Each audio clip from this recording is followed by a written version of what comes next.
Imagine a place in the American West, a sprawling expanse of sagebrush and sandstone in Utah's Uinta Basin that looks just like any other high desert landscape. But beneath the surface of this quiet ranch lies a history so unsettling that it has become the epicenter of modern paranormal investigation. This is Skinwalker Ranch. For decades, whispers circulated among the locals about strange lights in the sky and massive, impossible beasts roaming the ridgelines. But the legends became terrifyingly real in 1994 when Terry and Gwen Sherman purchased the property. They were a hard-working cattle ranching family looking for a quiet life. What they bought instead was a front-row seat to a nightmare. Over their 2 years on the ranch, the Shermans documented a relentless barrage of high strangeness that eventually drove them away. Their accounts brought wealthy patrons and serious scientists to the property, desperate to understand what was happening. Among the dozens of reports filed during that intense period, 3 specific encounters stand out. They're the cornerstones of the ranch's dark legend, transforming it from a local curiosity into a worldwide phenomenon. The first ordeal began almost immediately, on the very day the Shermans moved their prize cattle onto the land. It was a bright, clear afternoon. Terry Sherman and his father were standing near one of the pasture corrals when they noticed movement in the distance. Loping across the field toward them was a wolf. But this was no ordinary coyote or stray dog. As it drew closer, the man fell silent, stunned by its sheer scale. Terry later described it as enormous, easily 3 times the size of a standard timber wolf, with shoulder muscles that rippled under a thick coat of gray fur. Strangely, the creature didn't seem aggressive. It trotted right up to the corral fence, acting almost like a tame pet. The family was cautious, but curious. They stood just feet away, mesmerized by this magnificent animal. The illusion of peace was shattered in an instant. Without warning, the massive wolf lunged. It thrust its head through the steel bars of the corral and clamped its jaws around the snout of a yearling calf. The calf thrashed in panic, but the wolf held fast, its grip like iron. Terry reacted on instinct. He was carrying a .357 Magnum revolver. He drew the weapon and fired at point-blank range into the wolf's side. The shot echoed across the valley. But the wolf didn't flinch. It didn't yelp. It didn't even release the calf. It was as if it hadn't even felt the impact. Terry fired again. Still nothing. Desperate now, Terry ran to his truck and grabbed a high-powered hunting rifle. He took aim and fired 2 more rounds directly into the creature's massive rib cage. The caliber of that rifle should have dropped a grizzly bear. Finally, after the 4th shot, the wolf slowly released the calf. It didn't run. There was no blood on its fur and no sign of injury. It simply turned its massive head, looked at Terry with an almost human intelligence, and calmly walked away across the field. Terry and his father, shaken to their cores, followed the tracks. The paw prints were deeply embedded in the muddy soil, clear evidence of the creature's immense weight.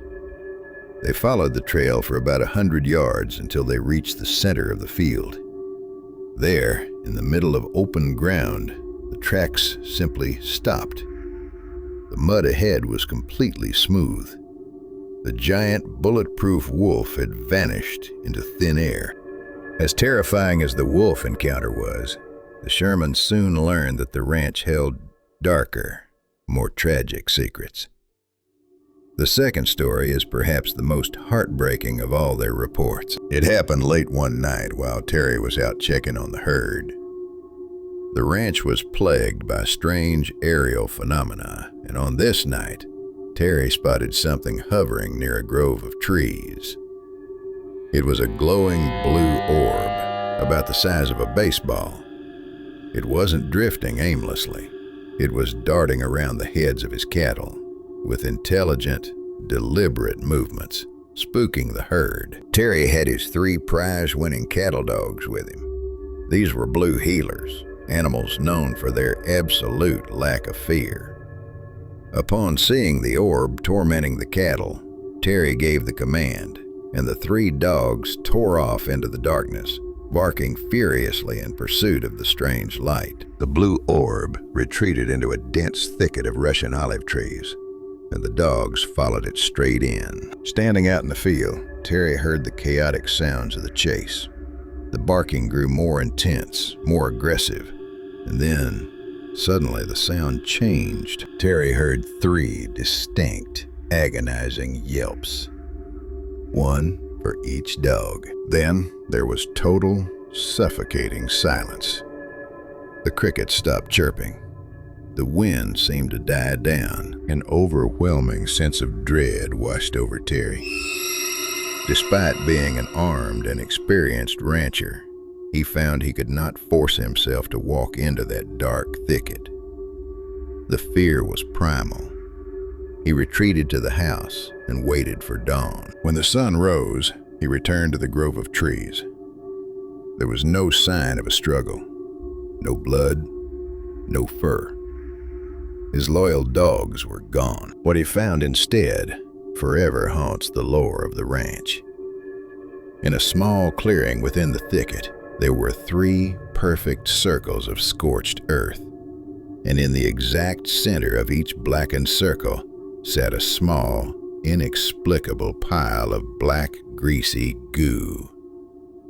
That was all that remained of his prize healers. It was as if they had been instantly vaporized by an energy weapon. Eventually, the Shermans sold the ranch to a team of scientists funded by billionaire Robert Bigelow.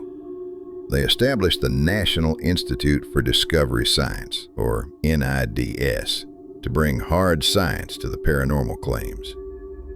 They set up cameras, sensors, and manned observation posts. The third story comes directly from one of these scientists, Dr. Combe Kelleher, a PhD biochemist.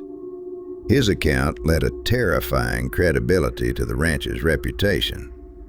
It proved that these weren't just tall tales from frightened ranchers.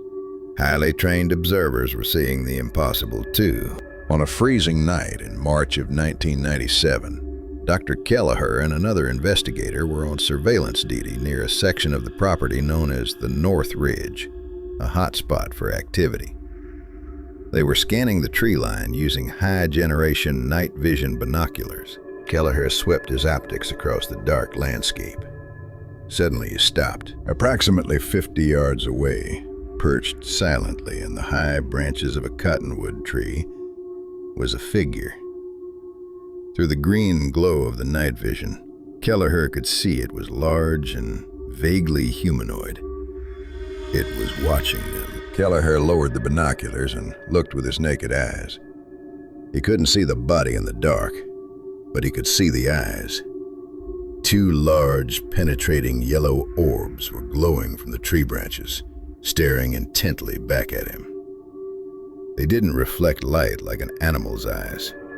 They seemed to generate their own internal luminescence. The creature made no sound.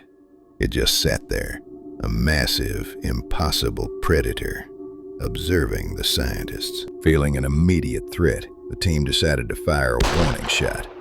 The rifle report cracked through the cold air. Instantly, the yellow eyes vanished. There was no sound of the creature dropping from the tree or running away. It just ceased to be there. The scientists, adrenaline pumping, rushed toward the cottonwood tree, flashlights cutting through the darkness. The tree was empty. They scanned the ground beneath it, looking for signs of the intruder. The ground was covered in a fresh layer of snow. There, at the base of the tree, they found the evidence. It wasn't a human footprint. It wasn't a bear or a mountain lion. Embedded deep in the snow was a single, massive print, roughly 6 inches in diameter. It had 3 long toes pointing forward, and sharp impressions at the rear that looked like 2 vicious claws. It looked prehistoric.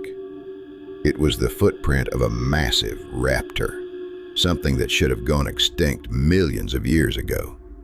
Seemingly waiting in a tree, in modern-day Utah.